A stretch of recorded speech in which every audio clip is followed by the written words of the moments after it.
When I was a kid, there was a place deep in the woods called Babbling Brook. We often journeyed most of the day to get there, and when we did, it was truly, truly magical.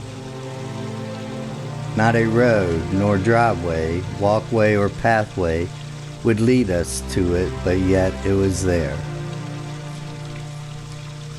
There was a stone fire pit with a chimney, a picnic table made from concrete, a little concrete walkway over the brook that led to the other side, and finally there was a flat stone that had the name Babbling Brook carved into it.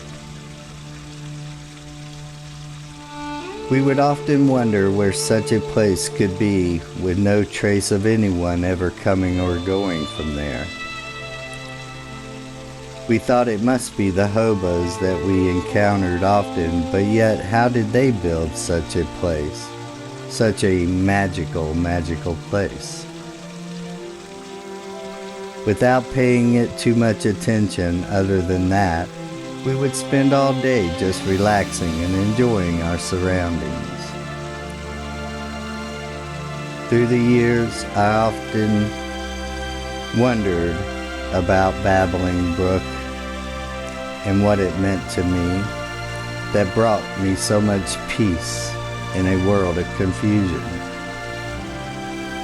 So when I decided to build my own water feature, I dedicated it to that truly magical place I had enjoyed and had the privilege of being able to enjoy. Just hanging out and dreaming about my tomorrows. It was truly, truly magical.